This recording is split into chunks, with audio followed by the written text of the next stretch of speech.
প্রশাসনের উপস্থিতিতে রাজবাড়ী সদর থানায় অথবা রাজবাড়ী ডিসি অফিসে আপনারাও আপনাদের দল আলেমদেরকে নিয়ে আসবেন, কিতাব নিয়ে আসবেন। মাওলানা জাহিদ হাসান জাকির যশোরী সাহেবের পক্ষ থেকে আমি তার স্নেহের ছোট ভাই হিসেবে আমি বলছি, তিনি থাকবেন। তার সাথে আমি আমার কিতাব না, আমি তাদের কিতাব থেকে প্রমাণ করবো জানাজার নামাজের পর দোয়া করা যায়। নাওয়াইতু আন উআদ্দিয়া লিল্লাহি তাআলা আরবাআ তাকবীরাতি দুআইল জানাজাতি। হ্যাঁ, তিনবার বললাম, একবারও হয় নাই, খাটে না। আমি বললাম জানাজার দোয়া, আমি যেটা আরবিতে বলছি ওটা বাংলা বলতেছি জানাজার দোয়া। অথচ আপনারা বললেন, আপনারা প্রথমেই লোকমা দিলেন যে না হয় নাই। তাহলে এখানে কি হবে? সলাতিল জানাজা মানে জানাজার নামাজ। আচ্ছা, তাহলে এলান করলাম নামাজ, নিয়ত করলাম নামাজ, পড়লাম নামাজ, বলতেছি দোয়া। অর্থাৎ আমি একবার আলোচনা সংক্ষিপ্ত ইতি টানার পরে আমার পরবর্তী যেই হোক না কেন ওই বক্তার পরে আমি কখনো মাইক ধরি না। এখানে যিনি আমাকে রিকোয়েস্ট করেছেন তিনি রিকোয়েস্ট করার যোগ্য না। কথাটা বুঝবেন আমার কথা। যিনি রিকোয়েস্ট করেছেন তিনি রিকোয়েস্ট করার মতো যোগ্য লোক না। তিনি আমাকে আদেশ করবেন। মুরব্বীরা সবসময় আদেশ করবেন, পোলাপানে কাজ করবে। মুরব্বীরা রিকোয়েস্ট করার যোগ্য লোক না। মুরব্বীরা হুকুম দেবে, বাচ্চারা এটা হুকুম বাস্তবায়ন করবে। তো আমার ভাই যেহেতু একটা বিষয় বললেন, জানাজা এটা নামাজ নাকি দোয়া, এই বিষয়টা আমাদের জানার দরকার আছে কি? হয় নাই। আরো জোরে বলতে হবে, এটা জানার দরকার আছে কি আমাদের? জানাজা শব্দ কি? জানাজা। ধরেন আজ মাওলানা জাহিদ হাসান জাকির, যিনি ইতিমধ্যে আমাদের সামনে আলোচনা করেছেন, আমি দূর থেকে শুনেছি, বাইরে থেকে, উনি মারা গিয়েছেন। আল্লাহ যদি হায়াতে না রাখেন তাহলে আজকে রাতেও বিদায় হতে পারেন। আমরা দোয়া করি আল্লাহ তাআলা তার হায়াতের মধ্যে বারাকা দান করুক। সবাই বলি আমিন।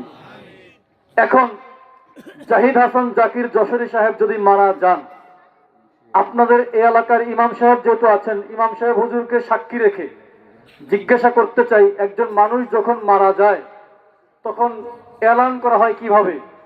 মাওলানা জাহিদ হাসান জাকির যশোরী ইন্তেকাল করেছেন, তার জানাজার নামাজ আগামীকাল বাদ জোহর, বাদ মাগরিব, বাদ এশা ইত্যাদি টাইমে, নির্দিষ্ট একটা টাইমে অনুষ্ঠিত হবে। ঘোষণা করলাম কি? জানাজার, জোরে বলেন, ঘোষণা করলাম কি? জানাজা নামাজ। একদিক। দ্বিতীয়ত, যখন আপনি নিয়ত করছেন, যাদের আরবি নিয়ত মনে আছে, যদিও মৌখিক নিয়ত ফরজ না, মৌখিক নিয়তটা মুস্তাহাব, মৌখিক নিয়ত মুস্তাহাব, মনের নিয়ত ফরজ। তাহলে মৌখিক নিয়ত যেটা আমরা মুখস্থ করেছিলাম, আচ্ছা দেখি আমার মনে আছে কিনা। নাওয়াইতু আন উআদ্দিয়া লিল্লাহি তাআলা আরবাআ তাকবীরাতি দুআইল জানাজাতি। হয় নাই? হয় নাই? হয় নাই? হ্যাঁ, দুআইল জানাজাতি হয় নাই? হয় নাই? আচ্ছা একটু ভালো করে পড়ি। নাওয়াইতু আন উআদ্দিয়া লিল্লাহি তাআলা আরবাআ তাকবীরাতি দুআইল জানাজাতি। না, হ্যাঁ, তিনবার বললাম, একবারও হয় নাই, খাটে না। আমি বললাম জানাজার দোয়া, আমি যেটা আরবিতে বলছি ওটা বাংলা বলতেছি জানাজার দোয়া। অথচ আপনারা বললেন, আপনারা প্রথমেই লোকমা দিলেন যে না হয় নাই। তাহলে এখানে কি হবে? সলাতিল জানাজা মানে জানাজার নামাজ। আচ্ছা, তাহলে এলান করলাম নামাজ, নিয়ত করলাম নামাজ, পড়লাম নামাজ, বলতেছি দোয়া। ভাত খাননি আপনারা? খায় না? না খান না? একটা ডেগের মধ্যে, একটা পাতিলের মধ্যে যাদের ভাত রান্নার অভিজ্ঞতা আছে আপনারা আমার সঙ্গে মিলিয়ে নেন। আমি বিশ্ব জাকির মঞ্জিল দরবার শরীফে দীর্ঘ সময় ভাত পাক করছি, দীর্ঘ সময় ভাত পাক করতাম, এখনো মাঝে মধ্যে সুযোগ পাইলে করি। একটা 1 কেজি যে পাতিলা বা 5 কেজির পাতিলা, পাতিলের মধ্যে কিন্তু পানি আটে 5 কেজি, চাল দেয় কতটুকু? ওই পাতিলটা ভরতে চাল দেয় কতটুকু? সর্বোচ্চ 2 কেজি, সর্বোচ্চ 2 থেকে 2.5 কেজি চাল দিলে পাতিল ভরে যায়। 5 কেজি যে পাতিলটা ওটা ভরে যায়। খাইলেন ভাত, চাল দিলেন মাত্র 2.5 কেজি, অর্ধি পানি, অর্ধি পানি। তরকারি খান, তরকারির মধ্যে বিজ্ঞান বলতেছে তরকারির মধ্যে 60% পানি, 60% পানি। ভাত খাইলেন, ভাতের মধ্যে অর্ধেক পানি। তরকারি খাইলেন, বেশি অর্ধেক পানি। ডাল খাননি, ডাইলের মধ্যে সায়েন্স বলতেছে 93% পানি। এত পরিমাণ পানি খাইলেন, এত পরিমাণে পানি খাইলেন, এরপরে বলেন ভাত খাওয়ার পরে পানি লাগেনি কেন? ভাতের মধ্যে তো অর্ধেক পানি আছে, তরকারির মধ্যে বেশি অর্ধেক পানি আছে, ডাইলের মধ্যে 93% পানি আছে। এত পানি থাকার পরে কেন পানি খাইলেন? হ্যাঁ, পানি না খাইলে তৃপ্তি হয় না। যদি পানি খাওয়া না, পানি পান করা, ওই দিক বললাম আমার উদ্দেশ্য না। দোয়া করলাম, ঘোষণা করলাম জানাজার নামাজ, নিয়ত করলাম নামাজ, আইসা বলি দোয়া। এবার দেখেন আল্লাহ তাআলা কি বলেন। আল্লাহ তাআলা কোরআন পাকের মধ্যে বলেন, একজন মুনাফিক যখন ইন্তেকাল করলেন, নবীজির সঙ্গে গাদ্দারি করেছিল এক মুনাফিক যখন ইন্তেকাল করলেন, আল্লাহ তাআলা বলেন, হাবিব আপনি ওই মুনাফিকের জানাজার নামাজ পড়বেন না, জানাজার নামাজ আপনি পড়বেন না। তাহলে আল্লাহ তাআলা বলে জানাজাটার নামাজ, আমি বলি দোয়া। আল্লাহর কথার সাথে আমার কথার মিল মিল মিল নাই। তাহলে জানাজা কখনোই দোয়া না।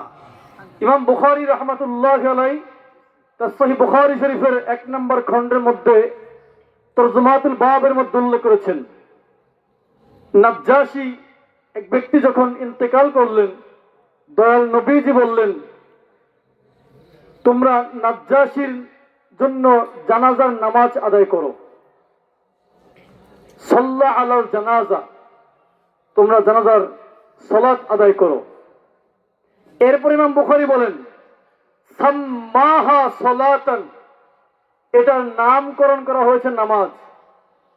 নামাজ নামকরণ করা হইল, এর মধ্যে নাই রুকু নাই সিজদা। ইমাম বুখারী বলে এটার নামকরণ করেছে নামাজ, রুকুও নাই সেজদাও নাই। এরপর ইমাম বুখারী বলে নামাজ, কিন্তু আমি বলি দোয়া।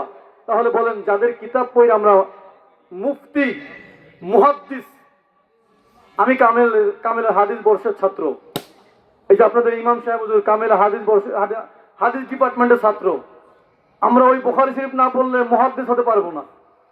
যার কিতাব পড়া হচ্ছে মুহাদ্দিস, কি বলে জানাজা নামাজ, আমি বলি দোয়া। বলেন আমরা কি একটু বেশি বুঝছি না ভাই? একটু বেশি বুঝতেছি না? আচ্ছা, তাহলে এখান থেকে কি বুঝলাম? জানাজার নামাজ না দোয়া? নামাজ না দোয়া? নামাজ। এবার নামাজের পরে দোয়া করা যায় কিনা? আমি বললে হচ্ছে না, আমি বললে হচ্ছে না। কোরআন সুন্নাহ ইজমা কিয়াস যদি বলে ইয়েস তাহলে ইয়েস, যদি বলে নট তাহলে হারাম। যদি ইয়েস বলে জায়েজ, নট বললে হারাম, না জায়েজ। না জায়েজ না হারাম, না জায়েজ এক বিষয়, হারাম বহুত ঊর্ধ্বের বিষয়। আচ্ছা, এবার আল্লাহ তাআলা কি বলেন? আল্লাহ তাআলা বলেছেন, ফাইযা ফারাগতা ফানসাব ওয়া ইলা রাব্বিকা ফারগাব।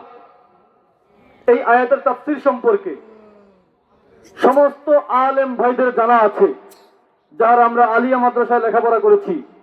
আলিয়া মাদ্রাসার ফাজল একটা কিতাব পড়ায়, কিতাবের নাম তাফসিরে জালালাইন। কিতাবটা আমার কাছে আছে। কওমি মাদ্রাসা একটা বিভাগ আছে, ডিপার্টমেন্ট আছে জালালাইন নামে। ওই ডিপার্টমেন্টে কিতাবটা পড়ানো হয়। আমরা ফাজলের এটা পড়ছি। এই দেখেন, আমার ভাই জাহিদ হাসান জাকির যশোরী সাহেব, তিনি কওমি মাদ্রাসার একজন মুহতামিম ছিলেন। কওমি মাদ্রাসা একটা ক্লাসের নাম, একটা বিভাগের নাম, একটা ডিপার্টমেন্টের নাম জালালাইন বিভাগ। ওই ডিপার্টমেন্টে ওই ক্লাসে কিতাবটা পড়ানো হয়। ফাইযা ফারাগতা ফানসাব ওয়া ইলা রাব্বিকা ফারগাব। এই আয়াতের তাফসীর সম্পর্কে তাফসীরে জালালাইনের মধ্যে উল্লেখ করা হচ্ছে, যখন তুমি নামাজ শেষ করবা তখন তুমি দোয়ার মাধ্যমে আল্লাহর দিকে মনোনিবেশন করো। নামাজ শেষ, তাফসীরের কিতাব বলতেছে, অরিজিনাল তাফসীরের কথা বলছি। তাফসীরুল কোরআন মাহফিল নাম দিয়ে ভাউতাবাজি, ধোঁকাবাজি, মন গড়া তাফসীর না, ওটা না। অরিজিনাল তাফসীর কিতাবের কথা বলছি। তাফসীর কিতাব বলতেছে, যখন তুমি নামাজ শেষ করবা পরক্ষণে সঙ্গে সঙ্গে তুমি দোয়ার মাধ্যমে, মুনাজাতের মাধ্যমে আল্লাহর দিকে তুমি মনোনিবেশন হয়ে যাও। আল্লাহর দিকে তুমি আল্লাহর কথা চিন্তা করো দোয়ার মাধ্যমে। তাহলে কোরআন বলতেছে নামাজের পরে দোয়া চলে। এবার হাদিস কি বলে, নবীজির কর্মকাণ্ড থেকে কি বলে? তাফসীর ইবনে কাসিরের মধ্যে উল্লেখ রয়েছে। যাদের কাছে আছে কিতাবগুলো খুলে মিলিয়ে নেন। আমার কাছে কিতাবগুলো আছে। তাফসীর ইবনে কাসির কিতাবের 1 নম্বর খণ্ড, যেটা দারুল হাদিস কাহিরা মিশরে ছাপা 4 খণ্ড যে কিতাবটা, ওটার 1 নম্বর খণ্ডের সূরা নিসা আয়াত নম্বর 97, 98, 99, 100 চারটা আয়াতের তাফসীর একসাথে করা আছে। ওই তাফসীরের মধ্যে স্পষ্ট উল্লেখ রয়েছে, রাসূল করিম সাল্লাল্লাহু তাআলা আলাইহি ওয়াসাল্লাম যখন ফরজ নামাজ শেষ করতেন তখন কিবলামুখী হয়ে 2 হাত তুলে দোয়া করতেন। সুবহানাল্লাহ। হয় নাই? জোরে বলেন সুবহানাল্লাহ। আরো জোরে বলেন সুবহানাল্লাহ। আরো জোরে বলেন সুবহানাল্লাহ। আরো জোরে বলতে হবে সুবহানাল্লাহ। আল্লাহর হাবিব সাল্লাল্লাহু তাআলা আলাইহি ওয়াসাল্লাম শরীয়তের সাহেব, যিনি হুকুম দিলে শরীয়তে হালাল হয়, যিনি নিষেধ করলে শরীয়তে হারাম হয়, তিনি নিজে ফরজ নামাজের পরে হাত তুলে দোয়া করেছেন। এবার বলেন, জানাজা ফরজ না সুন্নত? হ্যাঁ, জানাজা ফরজ। 5 ওয়াক্ত নামাজ ফরজে আইন, জানাজা ফরজে কিফায়া, ফরজের অন্তর্ভুক্ত। নবীজি কামলিওয়ালা দয়াল নবীজি ফরজ নামাজের পরে হাত উঠিয়ে দোয়া করেছেন। এখান থেকে কি প্রমাণ হয়? ফরজ নামাজের পরে দোয়া চলবে না বন্ধ হবে? চলবে না বন্ধ হবে? তাহলে জানাজার নামাজ যেহেতু ফরজ, অতএব ওই ফরজের পরে যেমন দোয়া চলে, এই ফরজের পরে দোয়া পাইলাম। কোরআনের তাফসীর ঠিক আছে, দেখেন সরাসরি হাদিস কি বলছে, জানাজার নামাজের পরে দোয়া চলে কিনা দেখেন নবীজি কি বলেন। সুনান ও ইবনে মাজার মধ্যে হাদিসটি উল্লেখ রয়েছে। এই কিতাব আলিয়া মাদ্রাসার কামিলে মাস্টার চেয়ে পড়ায়। মাস্টার চেয়ে কামিলে হাদিস ডিপার্টমেন্টে ওই কিতাব পড়ায়। আমি হাদিস ডিপার্টমেন্টের একজন ছাত্র। আমার ভাই আপনাদের ইমাম সাহেব, তিনিও হাদিস ডিপার্টমেন্টের ছাত্র। আমরা ওই কিতাবগুলো হাদিস ডিপার্টমেন্টে লেখাপড়া করেছি। সুনান ইবনে মাজার মধ্যে হাদিসটি উল্লেখ আছে। বিরক্ত হচ্ছেন? না না, বিরক্ত হয়ে যাচ্ছেন। গরম গরম তাবারক শাহ হুজুর কেবলা রেডি আছেন। গরম গরম তাবারক শাহ হুজুর কেবলা রেডি আছেন, বিলাই দেবো ইনশাআল্লাহ আমরা। সুনান ইবনে মাজার হাদিস হযরতে আবু হুরায়রা রাদিয়াল্লাহু তাআলা আনহু থেকে বর্ণিত। তিনি বলেন, قال رسول الله صلى الله عليه وسلم إذا صليتم على الميت فأخلصوا له الدعاء। যখন তোমরা মৃত ব্যক্তির নামাজ শেষ করো, যখন তোমরা জানাজার নামাজ শেষ করো, ফা আখলিসু লাহু দুআ, তোমরা খালেস নিয়তে, খালেস ভাবে, ইখলাসের সঙ্গে, একনিষ্ঠতার সঙ্গে মৃত ব্যক্তির জন্য তোমরা দোয়া করো। কোরআন বলছে নামাজের পরে দোয়া করো। কোরআনের তাফসীর বলছে নামাজের পরে নবীজি দোয়া করেছেন। হাদিস বলছে জানাজার নামাজের পরে নবীজি হুকুম দিয়েছেন দোয়া করার জন্য। এখন রাজবাড়ির মুসলমান, আপনাদের কি মনে হয় দোয়া চলবে না বন্ধ হবে? যদি কেউ ফতোয়া দেয় যে দোয়া চলবে না, তাকে মসজিদ থেকে বের করে দেন। তার মতো ফেতনাবাজ, তার মতো ইমান চোর আমাদের দরকার। জোরে বলতে হবে, দরকার দরকার। শুধু আওয়াজ। তার পিছনে নামাজ পড়বো না আমরা প্রয়োজন পড়লে। আর মুফতি আবু নাসের জিহাদ হুজুরকে আপনাদের সামনে আমি প্রশ্ন করলাম না একটু আগে, ভুলে গেছেন? আমি প্রশ্ন করলাম না যে বাতিল আকীদার লোকের পিছনে নামাজ হয় কিনা? তাহলে যেই ব্যক্তি রাসূলুল্লাহর হাদিসের বিরুদ্ধে ফতোয়া দেয় তার আকীদার মধ্যে ঝামেলা আছে। যেই ব্যক্তি কোরআন পাকের বিরুদ্ধে ফতোয়া দেয় তার আকীদার মধ্যে ঝামেলা আছে। যেই ব্যক্তি তার অরিজিনাল তাফসীরের বিরুদ্ধে ফতোয়া দেয় তার মধ্যে ঝামেলা আছে। অর্থাৎ যেই ব্যক্তির আকীদার মধ্যে ঝামেলা আছে তার পিছনে নামাজ হয়, তার পিছনে নামাজ হবে, কোনো নামাজ হবে না। সোজা ওয়াজ। যদি কোন আলেম মনে করেন যে নিজামুদ্দিন জিহাদি ভুল ফতোয়া দিয়েছে, নিজামুদ্দিন জিহাদি ভুল দলিল দিয়েছে, অত্র এলাকার আমার জাকের ভাইরা আছেন, তাদের সঙ্গে যোগাযোগ করবেন। ইনশাআল্লাহ ইনশাআল্লাহ প্রশাসনের উপস্থিতিতে, এখন তো আর ওইরকম পরিবেশ না যে ইউনিয়ন চেয়ারম্যান সাহেব ডাক দিলে চলে আমু, কারণ দেশের পরিস্থিতি একটু উন্নত মানের, তো এই জন্য সবাইকে ভরসা করা যায় না। প্রশাসনের উপস্থিতিতে রাজবাড়ী সদর থানায় অথবা রাজবাড়ীর ডিসি অফিসে আপনারাও আপনাদের দল আলেমদেরকে নিয়ে আসবেন, কিতাব নিয়ে আসবেন। মাওলানা জাহিদ হাসান জাকির যশোরী সাহেবের পক্ষ থেকে আমি তার স্নেহের ছোট ভাই হিসেবে আমি বলছি, তিনি থাকবেন, তার সাথে আমি আমার কিতাব না, আমি তাদের কিতাব থেকে প্রমাণ করব জানাজার নামাজের পর দোয়া করা যায়।